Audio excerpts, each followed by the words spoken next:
Joseph cuts class, Venom 3, Let There Be Floppage, and it looks like VHS is back on the menu, boys. Oh, it's time for class. Class is in session! Roll call! Bueller? I'm gonna be late for class. Bueller? Am I hallucinating here? Just what in the hell do you think you're doing? Late for Jones. You are mine now. You belong to me. Did you study for the test? No more complaining. No more Mr. Kimblett to go to the bathroom. Nothing. There is no bathroom. Hello, classmates. Welcome to another episode of Middle Class Film Class. I'm your host for today, Pete. And I'm melting. God. Easy there with that water. And I'm Tyler. I thought you were the Wicked Witch of the West. I'm the Wicked Witch of the Tyler. Oh, okay. And I'm David S. Pumpkins. Any questions? Yeah, and as you can see, no Joseph today. We have a little shake-up, and we're joined by, on VHS, straight from the Retro Media Archive downstairs, The Boogans from 1981. Whoa. Yeah, so we're going to be watching The Boogans. Bruce says, what is Tyler, Troll 2? Yeah, he's that weird witch. Yeah. The weird witch that turns people into trees from Troll 2. And preys on young boys. That's right. Well, I mean, that was a sexual awakening for me. Art imitates life in that case, right, Yeah. Tyler? Yeah. So welcome to everyone on YouTube Live and otherwise, and of course, the OG classmates out in podcast land. Yes. If you're not joining us on the YouTube, you could see our fun costumes we got. Yes. And- yeah, I'm wearing a trash bag and a witch's hat, and I painted my face green. Yeah. Tyler, move around a little bit for me. Tyler chose the costume with the most movement to volume ratio. Well, it was really hard. It was really hard to get a replica of the Wicked Witch of the West dress. Is it a dress or I don't know what it is. It looks badass though. Like she has like the shoulders. I got the shoulders kind of correct. The shoulder pads. Yeah. I think it looks good. Yeah. And by the way, Tyler you didn't tell me at all that you're showing up. I just answered the door and I have this witch looking at me with a beard. Yeah. Oh, I thought it was a little bit closer to and the a tiny face. hat. Yeah. Well, the tiny hat, there is a reason for that because we have to have the over-the-ear headphones. Yeah. I was going to have like a regular witch hat, but I thought that doesn't logistically make sense. Yeah, that's true. You know. But Joseph is out foraging for mushrooms on a camping trip. Yeah, I didn't take him for a camper, but there he is in the wilderness, roughing it. I love camping. When was the last time you camped, Tyler? Jeez, I couldn't tell you. I mean, Favorite movie set horror movie set while camping? favorite horror movie set camping? Yeah. Oh, it's got to be Friday the 13th. Friday the 13th? Yeah. Not, I mean, like not the Blair Witch Project? No, because that's well. I guess mean, they're not really camping. They kind of forced to camp at some point. They were forced to survive. But like, I really like Friday the 13th in the sense that, I mean, like it's an abandoned summer camp. Yeah. And so I think it's still active at the time. The first one. Is it? Yeah, Camp Crystal Lake. Oh no, you're right because they're they're the future counselors and they're gonna go. They party before they have the premarital sex and do drugs and things. Yeah, always fun. Mm-hmm. I'd probably say Tucker and Dale vs. Evil. Not quite camping, but they're in a cabin. Oh, I love that movie. Yeah, it's a great movie.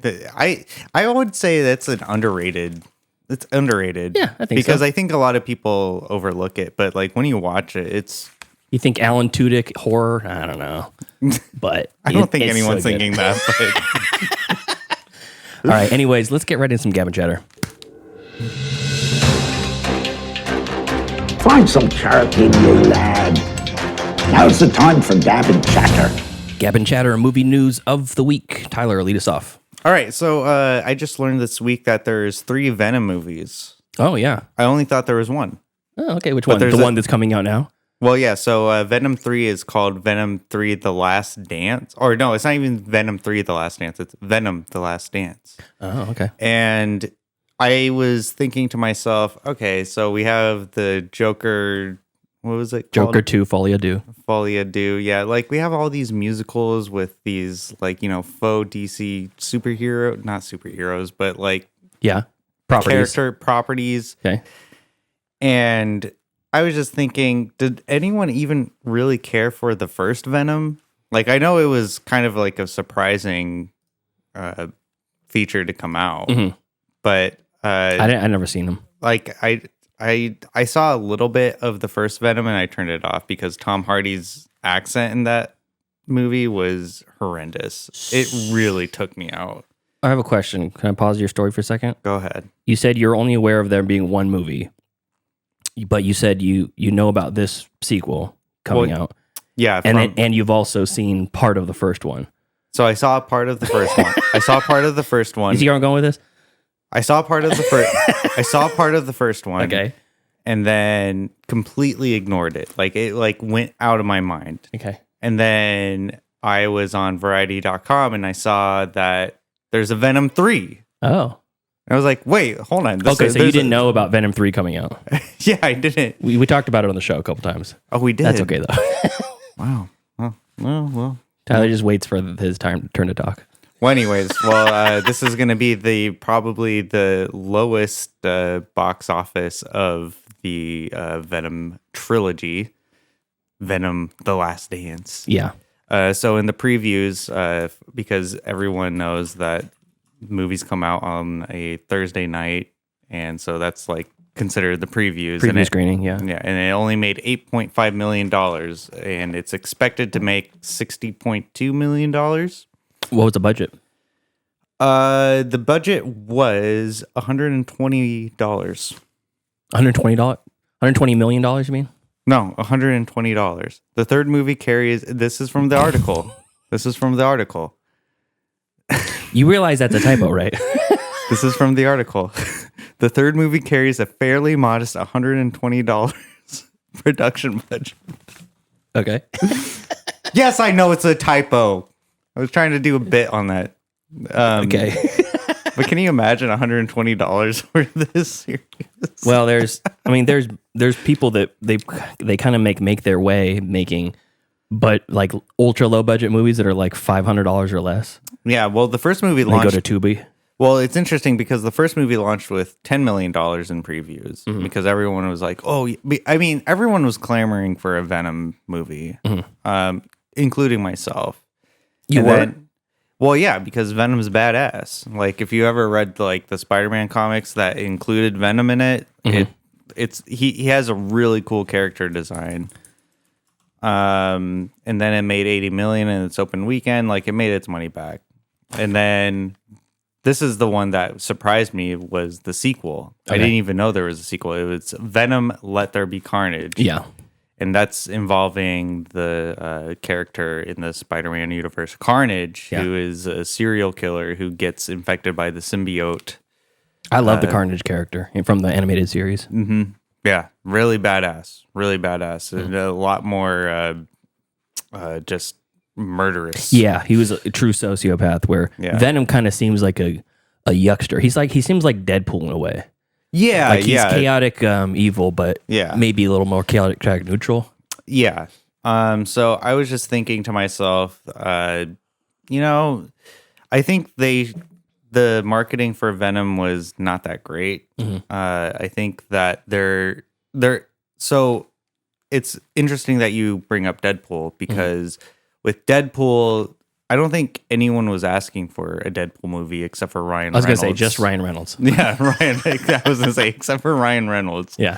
And he made it work. Yeah. Like I saw Deadpool 1, Deadpool 2, just really great fun films. I haven't seen the Deadpool v Wolverine one yet. It's just Deadpool and Wolverine because they're not like fighting; they're together. I've seen clips of it, and it's so good. It looks really it's great. So fun. I think I might rent it once it goes to like free streaming. I'll let you know so you can watch it because it's. I mean, I'm not going to say it's worth the $20 rental, but it's one of the funniest movies I've seen in years. So I mean. But it's going to go on to Disney Plus eventually. Yeah. I mean, so what I was thinking though with this whole Venom story was, are we in the end game of having these like, I don't want to say side characters, but characters that only like comic book nerds would like know and appreciate? Because I feel like the comic book movies, like they're out the door now. I mean, Well, no one cared about Iron Man before the Iron Man movie was made. And he's not necessarily a small character. He's a main character. yeah. But Guardians of the Galaxy is made of side characters. The Suicide Squad is made of side characters. You got stuff like Static Shock, great TV show. Yeah, that was a good TV show. Black Dynamite, that was a comic book, I believe. Unless the comic book came after the movie. But Black Dynamite, I sell drugs to the community. I just think that, like, I think this is kind of like the final nail on the coffin with you know, you have the second Joker that was a flop, and now you have Venom 3 Maybe. flop. I think we might be on the horizon of either even more obscure comic book characters, or they just scrap that idea of having obscure comic book characters as a main character in a franchise. I think that's what they should be continuing to do, because like the X-Men series, the interesting thing about that show or the comic itself is that there's so many interesting characters, and like they all have different personality traits. Hey, Joseph says, what's up? And Joseph says, hey, interesting placeholder for your third host. Yeah, it's the Boogans. Hold on, no, we have. Let me cut to the Boogans here real quick. Oh yeah, what's going on over there? Ooh, somebody's in the house. Maybe it was a Boogin. It was a Boogin. Or more than one Boogin. Multiple Boogans, if you will. I think. I mean, I like the idea of comic book character movies because, you know, there's an industry for it. Like as far as like the budget, as long as they're done well, it's kind of like collecting comic books in a sense. You know, like every week there would be a new issue of like Batman or whatever. That's what I'm saying. You're contradicting yourself at this point. You're saying that's the end of it.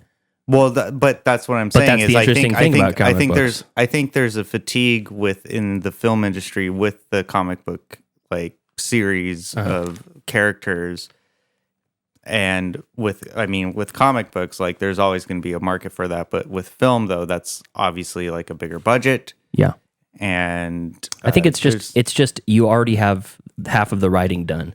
Like you don't have to come up with a character wholesale from scratch.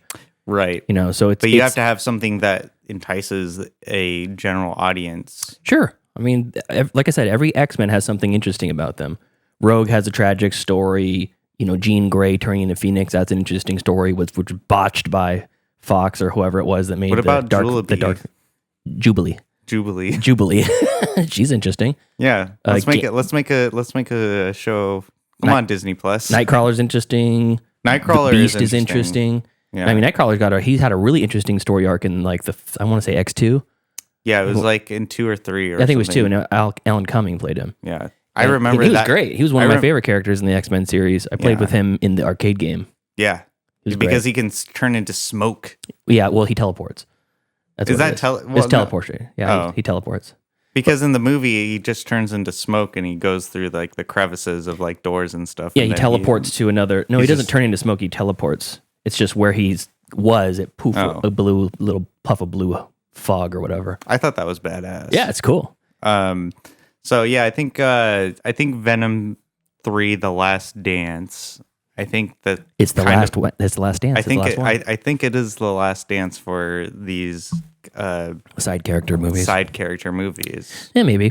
Well, I mean, because we have Robert Downey Jr. playing Doctor Doom, which I thought was a very weird, Dr. Dumb, weird choice. Joseph says, interesting choice for Tyler to do blackface as a costume. It's green face, Joseph. Green face. Jesus.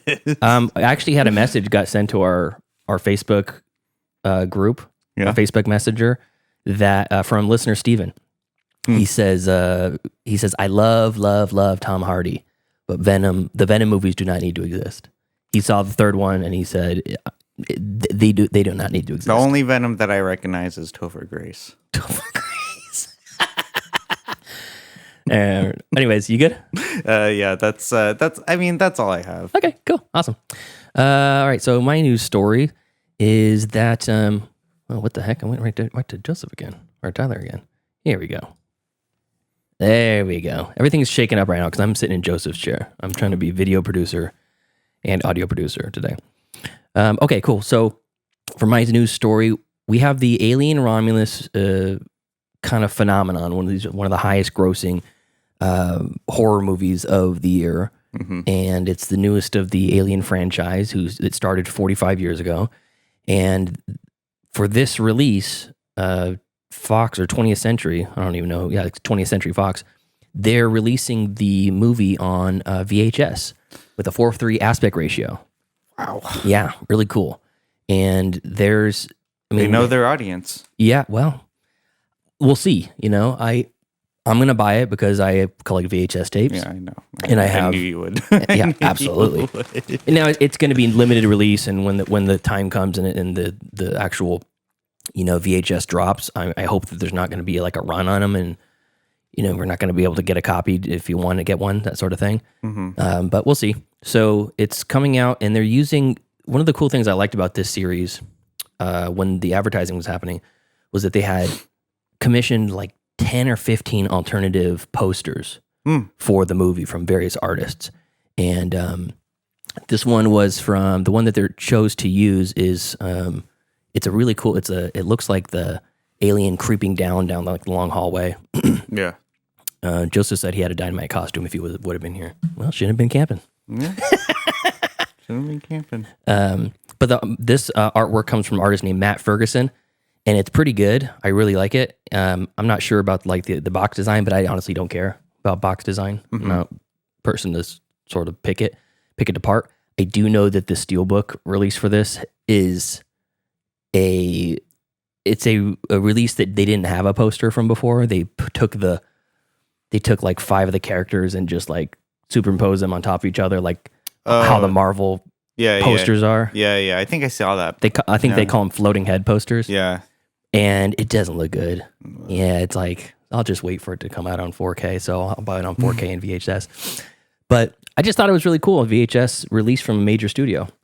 I mean, I think VHS is definitely seeing a resurgence. It's been a slow burn resurgence, though. But I feel that a lot of people are starting to appreciate like the analog sort of technology that was in the past. Because I mean, maybe it's through a nostalgic lens. Yeah. I mean, for myself, it is. But I think that there's a little bit more character when you watch a movie through. It's like listening to something on vinyl. You hear the hiss and the sizzle from the. Well, and it's also the process of doing it too. So, like, you have to get the vinyl out, you put it in, and then you have to find the grooves. Like, it's like the whole like ritual of doing it. I liken it to making tea. Brianna likes to make tea, and she likes to drink tea, but I feel like she likes making it more than she actually likes to drink it. Right. Because a lot of times she'll make the tea, and then it just sits there. And I'm like, you took 2 sips of the cup of tea. And she goes, yeah, but I like making it. I like brewing the water, or heating up the water, choosing my tea leaf, making sure the temperature is right, the whole, like, steeping it. And it's like the whole ambiance of it. Like, I mean, the pageantry. Like, you could apply that to like any activity you do, like for your daily routine. Like when you, let's say, like I get up and scratch my back a little bit. I'm like, walk to the kitchen, drink some milk out of the carton. Like, it's all about the set and setting of everything, and so that can apply with like VHS. You don't know what you're talking about, do you? What are you talking about? It's just scratching your back in the morning? Yeah, you just go up and you're like... Yes, I understand what scratching your back looks like. Yeah. How is that pageantry and process? I mean, I don't know. It's just it's the human condition. It's the human condition. Okay, right. All right, so anyways, the whole point of this, the reason why I wanted to bring this up is, for one, I think it's cool. For two, Angry Otter says, no VHS, gross. He'd rather have the nostalgia for Laserdisc. Laserdisc quality is good. It's like basically Blu-ray.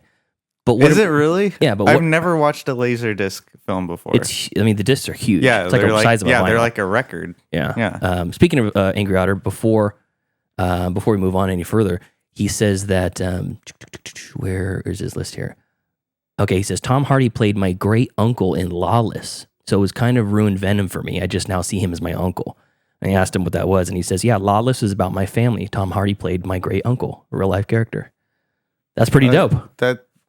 All right. Yeah, the character that gets his throat cut. I'll take it at face value right there. Yeah, that's awesome. So anyways, question for you, Tyler. If you had to guess, when was the last major studio released VHS? What year? Because there's boutique labels right now. Yeah, of course. There's but the Major last studio. major was it Just give me a year. A year. Give me a year. Yeah. 2003. So the last actual studio release, it's debatable, but most people point at A History of Violence from 2006. Whoa! As the last studio released. I would like a VHS of that. Also in that same era, right around 2006, Saw 2, Just Friends, Jarhead, Ice Harvest, Yours, Mine, and Ours, Pride and Prejudice, Domino, Doom, and The Legend of Zorro. Those are a bunch of different genres that all came out right around 2006 on VHS. And then if you want to go even deeper into it, Disney had a thing called the Disney Movie Club exclusive. And that's basically a club that you'd sign up for, and they'd send you a new movie every month. Mm-hmm. And that movie was an exclusive release to the Disney Movie Club.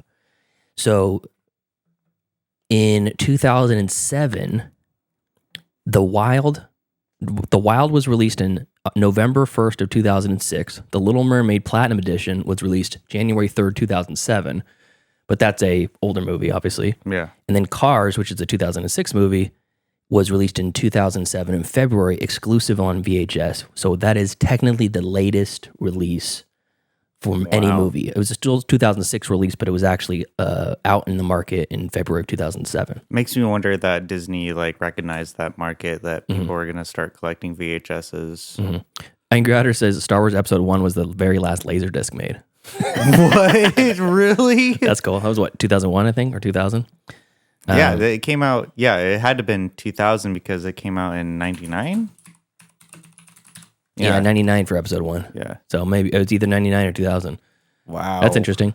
So now, where do you get new VHSs for all those people out there that are like, I have a VCR. I want to get some new movies. I don't want, I can go down to the Facebook Marketplace and get a bucket of tapes for $10 of Goodwill. Robin Hood, Prince of Thieves, Robin Hood, Prince of Thieves, Jurassic Park. What was the other ones that were really popular? The Patriot. I'm sure, yeah. VHS classics. So I'm Braveheart. Braveheart. I'm going to give you a few retailers right now that have authorized releases for modern movies. So the first one is called Lunch Meat. It's lunchmeatvhs.com, and you can just click on their VHS section. And the stuff that you're going to get there are pretty low, not really notable movies. The one that I know of from this list is Frogman on VHS. It just came out not too long ago. It's getting pretty good reviews. I think I have the Blu-ray coming right now. I pre-order for that. Oh my god. Creep on VHS, not that one. Nice. Blood Freaks VHS, The Undertaker and His Pals, The Sadist, Kim's Video, that one's sold out. Hollywood Dreams and Nightmares, The Robert Englund Story on VHS. Huh. So some smaller stuff, documentaries, indie stuff, but that's lunchmeatvhs.com.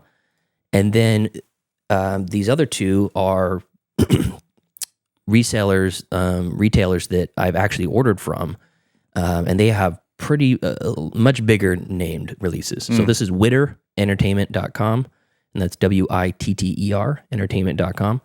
And they have the original All Hallows Eve, Before the Terrifier, Deadstream, Destroy All Neighbors, Terrifier 1 and 2, Suitable Flesh, Return to Sleepaway Camp, The Void, Relic, Nice. Psycho Gorman. I saw a Creepshow on there too. Mandy, VHS 99.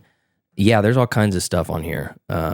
Deathcember, Black Friday, Creepshow animated and holiday specials on VHS. So there's all kinds of these. I have Psycho Gorman, The Void, Relic, and Mandy from this retailer. And it's really cool to watch Mandy on VHS or Psycho Gorman on VHS. Never seen Psycho Gorman on VHS, but I do love that movie. Good. And then lastly, the third retailer that has actual licensed releases that you might have heard of before is Raven Banner. So you just go to Raven Banner Store or ravenbanner.store, and they do they have all kinds of stuff. They have Blu-rays, they got apparel and stuff. But they also have VHS Frankie Frico. That's the new one from Astron 6. They're the people that did Manborg and Psycho Gorman. Okay. So that's on VHS. It's a pre-order right now because that movie just dropped. They have the Manborg 10th anniversary VHS. I have that one. Come True on VHS. I have that one. And Turbo Kid. They got 3 different releases for Turbo Kid. So these are some. There's more. Looks like The Breach is coming out. Maybe that's going to come out on VHS. I don't know. Excuse me. But yeah, those are 3 retailers that you can actually buy new release VHSs. Obviously, they're not major studios; they're smaller stuff, but some of them are things that you might have heard of or might have even seen. I mean, I've always been an advocate for a VHS since I was a teenager. I think it goes back to what you were saying about your beloved making the tea. Like, it's all about the process. You get the case from the shelf, and then you pull out the tape, sniff it. You're like, and then you put it in. That's right. See, we got the boogans. We got the case right here, leaned up against the TV, ready to go. And the quality looks like crap in this video. It looks better in real life, but I mean, that's like the cool thing about living in the future is like we can have like all this technology like with like instant like media, but then we also have the option of going back to our childhood with VHSs. That's right, we do. So anyway, those are the Alien Romulus. It's going to drop in December. There's no like actual date yet, and there's no word on where you're going to have to go to actually get a copy of it. But I hope it doesn't sell out before I get my shot because I really want to get a copy. Yeah. So anyways, you ready for some streaming picks? Yeah. Movies. Wanna watch a movie? Yes, I do. Disney Plus. Oh, HBO Max. If I don't get the pick, show's over. I have grown accustomed to Hulu Plus. Amazon Prime. I like Netflix. You found it? Streaming picks. Movies that we watched on our streaming services this week that you can watch on yours too. Tyler, give us some streaming picks. All right. For the season of October, I watched The Thing streaming on Amazon Prime, which I know I've stream picked probably countless times. But I had I'm not going to even go over the story. Everyone knows what The Thing is about. No, some people don't. Which one? Is it the original or the remake? No, not the original. The remake. Wait. John Carpenter's remake of The Thing. Oh, John Carpenter's remake. Because there's another remake. Is there? It's like 2007 or something like that. No, that's a prequel. That's the prequel. I know what you're talking about. That's a prequel. But it's still called The Thing. Yeah, I was right. 2011. Yeah. Oh, maybe I said 7. I don't know. So the 82 version. Yeah. Okay, got it. So I rewatched that. That's streaming on Amazon Prime.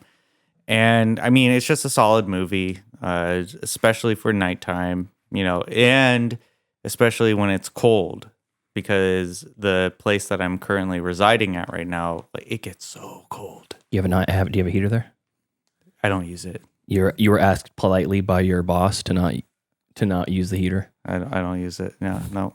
Is that by your choice or were you requested? Give us the goods. I want to know. No, I refuse to use the heater. I like to stay cold. And so I was watching the Thing. Had all the lights off. Just the my computer screen glowing in front of me. The movie, like it's so crazy how it stands to this day.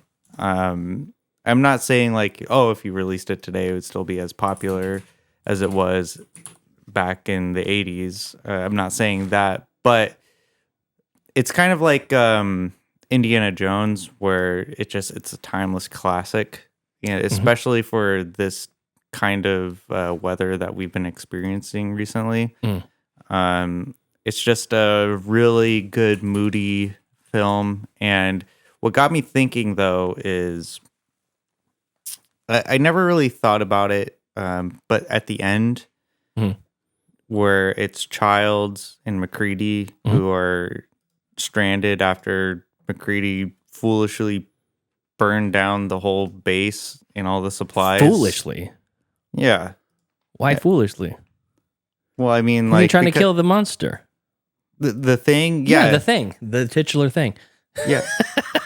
But he burned down all the supplies and everything. How are they going to survive? They only have a bottle of booze between the two of them, and they're sitting out there in sub-zero degree weather. It's a one-way trip, Tyler. That's called selflessness. It's called looking out for the good of humanity, my friend. Well, regardless, it got me thinking. This has been a debate for as long as this movie came out. Was any of the two of those individuals the thing? And John Carpenter has come out and said one of them is the thing, but he will never reveal who it was. It's like Werner not giving us the audio tape of Tim Treadwell getting eaten by the bear. Yeah, that's exactly it. Yeah. This is a tape that no one should ever listen to. Oh, God, I want to listen to that tape so bad. So it got me thinking, who was the thing? So now the theory is that Childs is the thing because McCready, with the bottle of booze, he actually put gasoline in the bottle. Okay. And so when he drinks a little bit because, you know, like you can drink a little bit of gasoline and be fine. Yeah, we all do that. But then on the he weekends. yeah, exactly. But he gives it to Childs, and Childs like takes a big swig of it. He was just like, "Damn, you fucked up."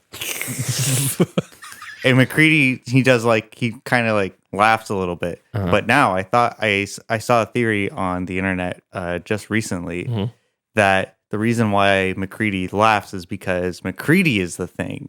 And when he hands the bottle to Childs, he's like, "Yeah, you done fucked up."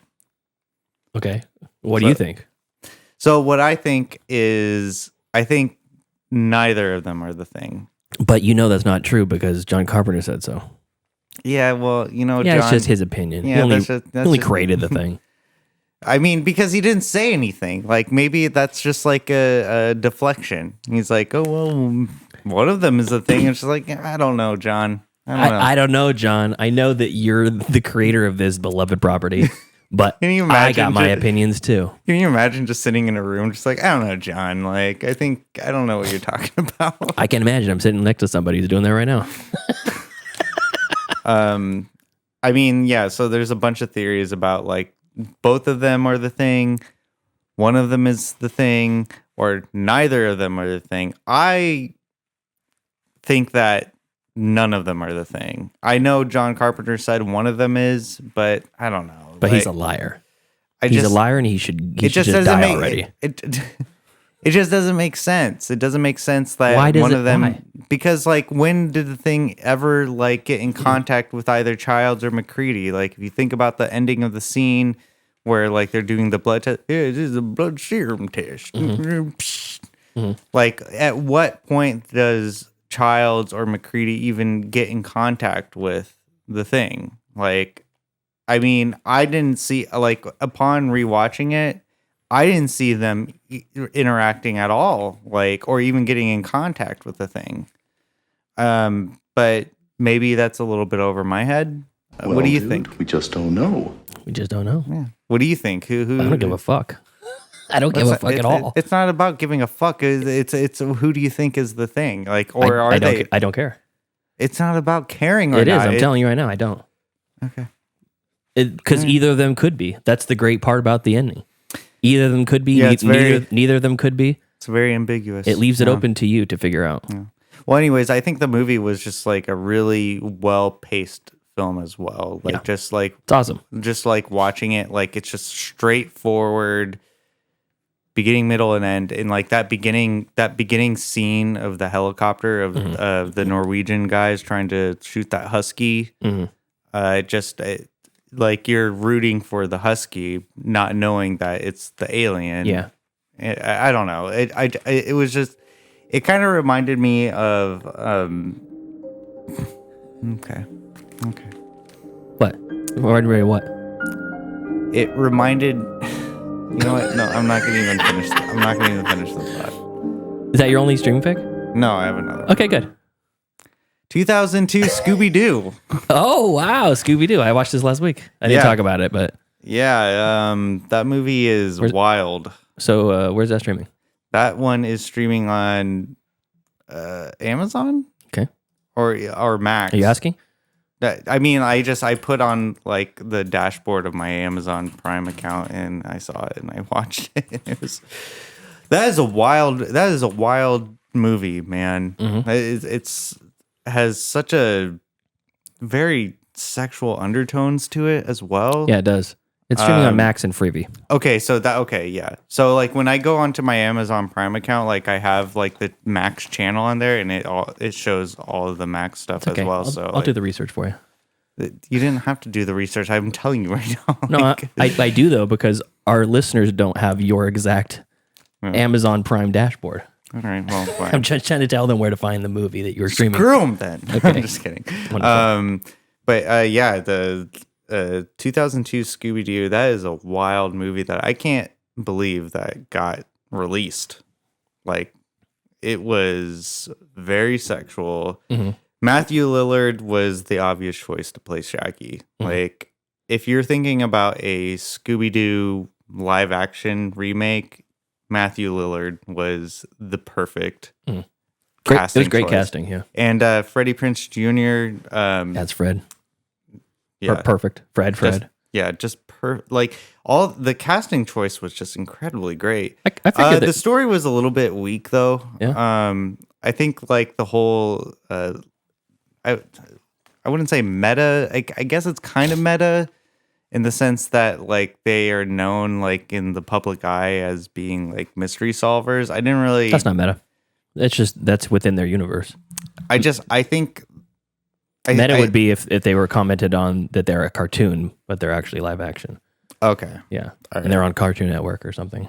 I think, okay. Yeah, you're right. I just think, I think the idea of them like being like renowned as like mystery solvers was a little bit of a turnoff for me. It would have been a little bit more. They have a van that says Mystery Machine on the side. They solve mysteries and they talk to the public about it. Yeah, I don't like that. I wish that that's because canon. If you think about the canon. If you think about the original like Scooby-Doo cartoon, like they're just a bunch of teenagers, having premarital sex, smoking pot, and solving these like these mysteries that no one needs solved. Like it's so ridiculous. But this was in the this was like in the like infancy of like parody like scary movies or like the parody movies. Okay. And so I think that it gets lumped into those, but I think that there was a really great idea for an adult themed I want to say there was a rated R cut, or like it was supposed to be rated R, and the studio had to tailor it back for the right audience. Hanna-Barbera was like, yeah, no. George Hanna was like, I want more. I want to see skin, baby. I think he has a credit in as a writer. I think well, they have to because they created the characters. Yeah. So 2002 Scooby-Doo rhymes kind of a little bit. Yeah. 2002 Scooby-Doo. Scooby-Doo 2002. Tyler streaming pick now. Is that it? Yeah, that's it. I could go on about it. I could probably do a whole episode about that movie. That is Save that for Tyler and That's company. a freaking wild movie. It is. It's really fun. Yeah. Also, the earliest instance I've ever seen of Isla Fisher. Oh yeah, yeah. She's a stone cold babe. Yeah, always has been, always will be. I mean, I'm more of a Velma kind of guy, but yeah. Well, what is that actress's name again? Oh, Velma. She's from. She's in. She looked familiar. I didn't look up the actress. I always forget her name. Oh gosh, what is it? Let's see if I can find here. Velma, Freddie Prinze Jr. Oh, Sarah Michelle Gellar as Daphne. Linda Cardellini. That's it. Velma. Yeah, she's a fox too. Yeah. So and Mr. Bean. I forgot Mr. Bean's in this. Oh yeah, that's right. He was in that. Yeah. Cool. But yeah, great. Okay. Ridiculous movie. Okay. Cool. So I'm just gonna piggyback right off that and talk about the most surprising movie that I watched this week is a short. It's only 20 minutes long, I think.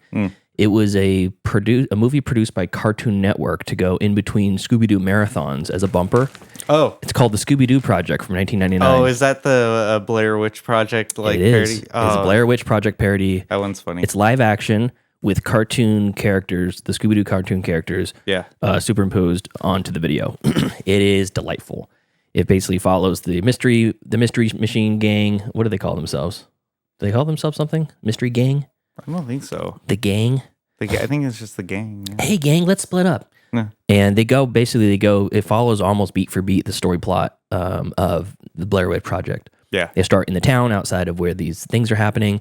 And it there's has like the camcorder thing. Yeah, it's like handheld found footage style. And Velma's the one recording, and she's kind of talking to the townspeople. And they're all talking about these monsters that they keep seeing in the woods. And they go out there, and obviously Scooby and Shaggy are scared, and they don't want to go out there, but they give them Scooby snacks. And it's really, really fun. I liked this way better than the Blair Witch Project. Way better. Like, not even close. And it has a very similar, I'm not going to ruin it, but there's a very similar story arc to the monster from the Scooby-Doo movie from 2002. Okay. So I have to believe that some of the 2002 Scooby-Doo movie took inspiration from this, because this is meta. This is like they're talking about how their cartoons and their tracks they're following on the ground. It's real life footage, and they're seeing tracks of like a creature, whatever. And then they look over, and there's these like jet black cartoon style tracks of like Scooby's feet and their feet. And they're like, wow, dude, there's some more monster tracks right there. And they look over, and it's like cartoons, and they're like, no, Shaggy, those are our tracks. See, they're cartoons. It's like so funny. It's so good. So you can stream this on YouTube. I'll have the link in the show notes. It's streamed for free. And it's just, it's such a weird thing. And I found this from Force 5 podcast dropped their 5th annual Halloween episode. Mm-hmm. And they do he does a list and brings on a guest or two, in this case, two guests who are like curators of Scarecrow Video up in Washington. And they that was one of their wild card picks, was the Scooby-Doo Project. And I thought, that's right up my alley. Brianna loves Scooby-Doo. We're a big Scooby-Doo family in this house. So it's from 1999. I'll put the link in the show notes. Next up, a classic horror that I watched from 1984, the original Children of the Corn. Oh, this one? Yeah. Yeah, this is streaming on Amazon Prime, AMC+, Arrow, Hoopla, Plex, and Shudder. So easily accessible from Amazon Prime. Really makes you fear children. I don't know, man. Like, I was watching this, and I'm like, if I was there, I would have beat the fuck out of those kids. I would have no shame. A child comes at me with a knife, I'm kicking him in the head.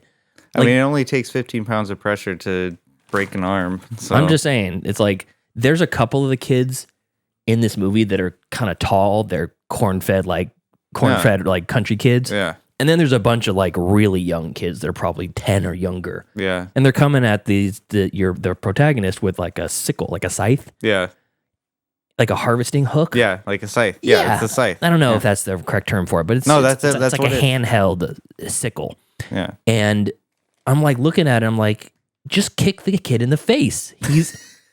His head height is like to your armpit. This guy's also the main character. He's like also very tall. He's a tall, lanky doctor who's in good shape. Yeah. Easy. One step back, one step forward, kick the kid in the head. Boom, it's done. Knocked him out. I don't care if there's 12 of them. Just rush the smallest child that you can see, knock him out, and run. See, I thought the same thing when I rewatched that movie like a couple of years ago. Uh-huh. Like, oh, you know what? Like, I would have just fought all those kids. Yes. But you have to think about the scenario though, because they're lost, right? And they come across. Yeah, this. let me give the plot.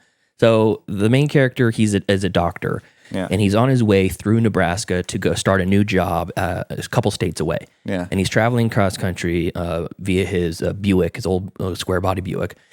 And Linda Hamilton plays his girlfriend who wants to be his fiance. She keeps dropping hints that he needs to propose. Mm-hmm. And they are driving along, and they're looking at the map, and they're like off the main highway to try to get around traffic or something, which makes no sense. And they end up in corn country. They're in Nebraska. Corn's everywhere.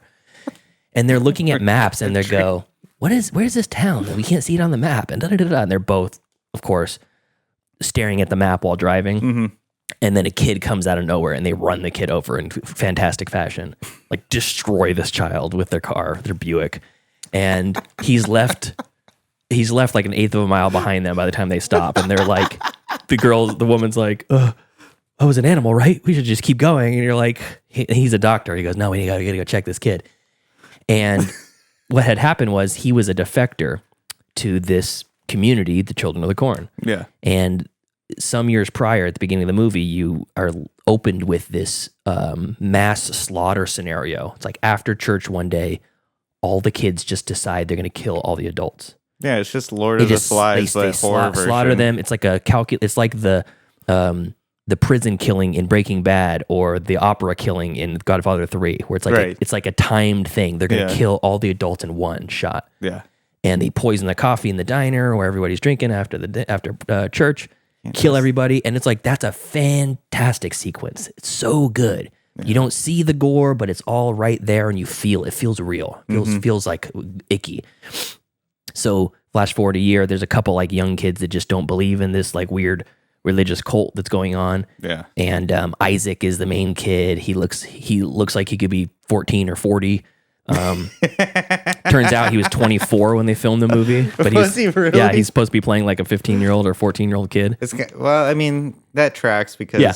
And then there's Malachi, who's this tall, enraged redhead who just is out for blood. And he's like the hitman. Yeah. So at some point, the guy who stumbles upon this community, because he sees the kid who he hit and he thinks, oh, I got to go save this guy. I got to save the kid. And it turns out there's not just collision damage, there's also slash marks on him. And he was trying to escape the community and was like almost killed. And he's by Malachi. Yeah. And he stumbles into the street where he gets hit. So the guy goes, something's wrong. I didn't kill this kid. I mean, I did, but he was dead. He says a straight line. It says, he was dead before he walked on the road. No, he wasn't. He was walking. He was walking, you dope. He was maybe dying, But so they're trying to find like a doctor or something and, find help for this kid. Even though he's dead, when reported and figure out something's going on. The kid was slashed, and then I hit him with my car. And then he stumbles into this small town that's the Children of the Corn, and all these kids are out there, and they're just living on their own, Lord of the Flies style. Yeah, Lord of the Flies. But it's all religious, and they're having sermons in the middle of the cornfield, and they've strung up, this police officer they call the Blue Man. He's dead. Like on a cross. On a cross. Like on the corn. They got crosses. Cross. They got crucifixes made out of corn. Yeah, crucifix. They got a corn with a knife sticking out of the cob. It's so goofy, but it really works. This is a super fun horror movie, like an original horror movie that I think they did a remake of last year or maybe even this year that got just almost universally trashed. Yeah. But yeah, this one I think is worth your time to watch. So, all right. That's Children of the Corn is streaming all over the place, but Amazon Prime, Shudder, Plex, those are the easy places to find it. Next up, I watched a movie from my personal collection. I have the steelbook of this, but it is streaming available on Freevee, Hi-Yah streaming service. Hi-Yah? It's like martial arts only. Kanopy, Peacock, Plex, and Pluto TV. From 2008, this is Ip Man, starring Donnie Yen. Oh, Ip Man. Ip Man, love Ip Man. Such a good movie. Yeah, it's so good. Love it. So Donnie Yen, Simon Yam, Leon Hung, Hiroyuki Ikeuchi, Lam Kai Tung, and Louis Pham Su Wong. So this is the story of a real man, a real person. Yeah. He's from the city of Foshan, and it's set between the 1930s and 1940s during the Second Sino-Japanese War when Japan invaded into China, and they had an incident called the Marco Polo Bridge incident, which cut off basically supplies to Japan and these huge portions of it cut off supplies to China, and the Canton region of China is where this takes place, where Cantonese is from. Yeah. And what was once a thriving like small town with like good commerce and enough wealth for people to be happy. Now it turns into basically a wasteland, and these are more or less slave labor under the thumb of the Japanese army. Yeah. So when they come to town, they bring Taekwondo. No, it's Korea. It's got to be karate, right? I want to say so. Japanese. Karate. I know there was like a rivalry in martial arts. Yeah, in the there's movie. always been forever. So Yeah. it's like your this your one karate is better than the other. or Yeah, whatever. your kung fu versus my karate. Yeah. And this general comes to town, his Japanese general, and he basically says, "I want to get all." I've heard that Foshan has all these like great warriors. There's the 5 different houses that are martial arts houses that are training people before we took you over. And if you come and fight me and my men, we're going to be fighting karate. You guys will be fighting kung fu. Yeah. If you win, you get a bag of rice, and That's right. It was a bag of rice. Yeah, I remember that. And the guy, there's a lot of really charismatic characters in this movie. They're really, really well drawn, very like specifically drawn. So a lot of times in martial arts movies, it's like the really powerful guy and then everybody else. Ip Man is the very powerful guy. Yeah. He's doing like the whole like the pole with the pegs. He's just like the practice board or whatever. Yeah. He is so far head and shoulders above everybody else that a roaming kung fu wannabe master comes into town and basically challenges all 5 of the houses at the very beginning of the movie to fight and become like the lord of the land. Yeah. And he takes down the leaders of all 5 easily, and then goes to Ip Man to say, you're the last master to beat.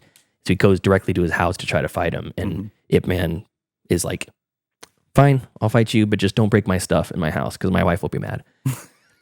And not only does he beat him, the guy pulls out a giant sword at some point to try to essentially kill Ip Man.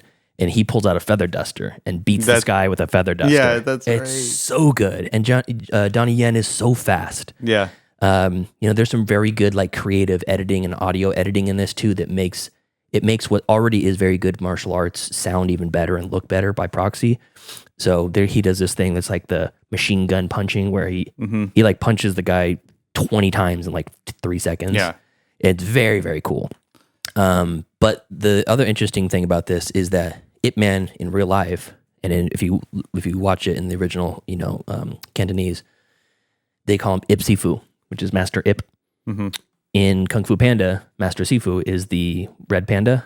His name, Sifu just means master. Yeah. So he's calling him Master Sifu, Ip Sifu, Master Ip. So it's in real life though, that character, that human, that person, not character, he is responsible for training thousands of martial artists. He trained Bruce Lee, I thought. At the very end of this, it says his most accomplished and well-known disciple was Bruce Lee. Yeah. So, yeah, it's a really interesting movie. It's really good on its own. The production quality is great. And I've been talking about on the show watching these old Shaw Brothers movies from the 70s. Right. These Hong Kong, movies that were kind of trailblazing, high quality martial arts movies. This is the thing that this doesn't have that those do is long, unbroken fight choreography where you'll have a sequence that's like 20 to 30 seconds long of 2 people fighting from like a wide shot that you can't cheat, you can't edit, you can't fix anything in post. Yeah.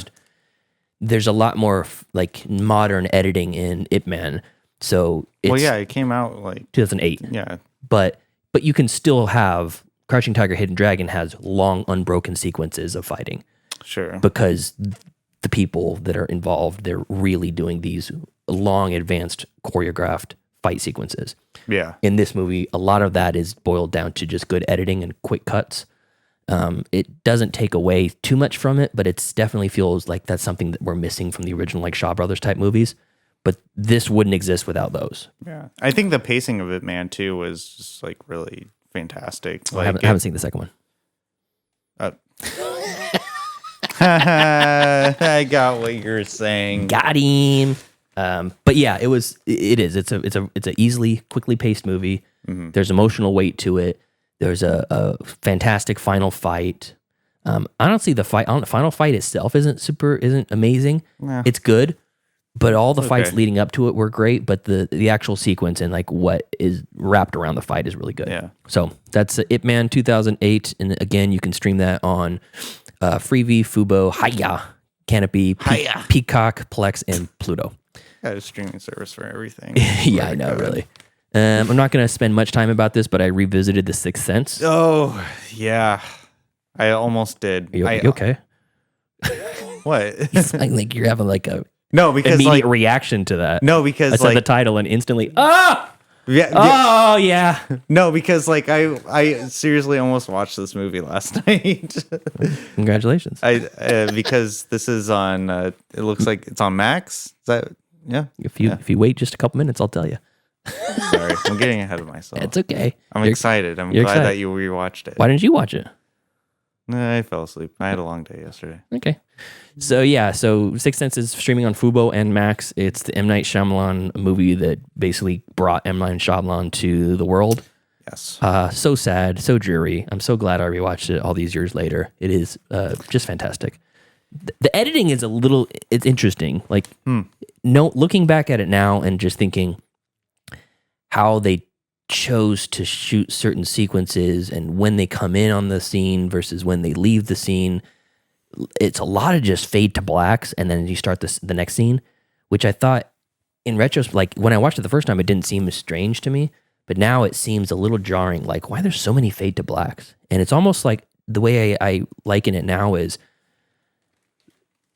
Bruce Willis is almost like me and Brianna were talking, and she's like, how would he not know that he's a ghost? How would he not know that? Because how does he know that he just came into this room? You know, if he didn't get let into the house somewhere, he's just sitting in the living room with the kid's mom. And I'm like, the way I think about it is like, it's almost like a dream. Like in Inception, you're like, you remember how you got here? Right. And she goes, no, I didn't. It's like, yeah, because you're in your dream.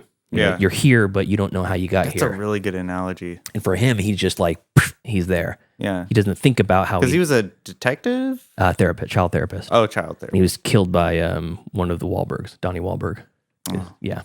So He thought he was Vietnamese. that's Mark Wahlberg. Oh. Maybe they're both racist. Who knows? I'll give Donnie the benefit of the doubt. But yeah, it's there's a lot of like that sort of fade to black editing that you're like, if you were to spend a little bit more time in the scene, it would be awkward getting Bruce Willis out of the scene. Right. So it just ends fade to black, and then you start at the next thing. Again, it didn't seem crazy or clunky when I first watched it, but now it seems like, oh, okay, they're doing a lot of that because how else would you get out of this scene without having to, there's no conversation around what just happened. Bruce Willis would have been the first person to talk to, after whatever crazy thing happened from all the other characters, but they just fade to black. So yeah, I think what's effective about The Sixth Sense is that. So when I first watched it, and like the obvious twist, obviously it's very effective. Yeah, and then. But I think upon a second rewatch, like this is like the movie that's the perfect rewatch because once you know the twist, it recontextualizes the movie. It makes the movie a lot more interesting. Yeah. You just see it with fresh eyes. So yeah. All right, and then I'm gonna blow through the last two. I watched Batman Begins on Max. Nice. I watched it from my personal collection, but it is streaming on Max. Nice. It's just such a great movie. Pacing's great, characters are great, acting is great. It gives you everything you want. And then I'll be watching The Dark Knight here pretty soon and see if that holds up again. But yeah, Batman Begins is so good. Streaming on Max. What out of all of the Nolan trilogy Batman suits, which one do you prefer? Do you prefer the Batman Begins ones or The Dark Knight or? I don't prefer anything from The Dark Knight Rises. Nothing. I don't like that movie. You don't really? No. There's some good parts in it, but by and large, I don't like it. Okay. So I couldn't tell you because I haven't finished rewatching it. All right. So, and then lastly, I finished up my Nightmare on Elm Street watch. I'm not going to give my rankings just yet.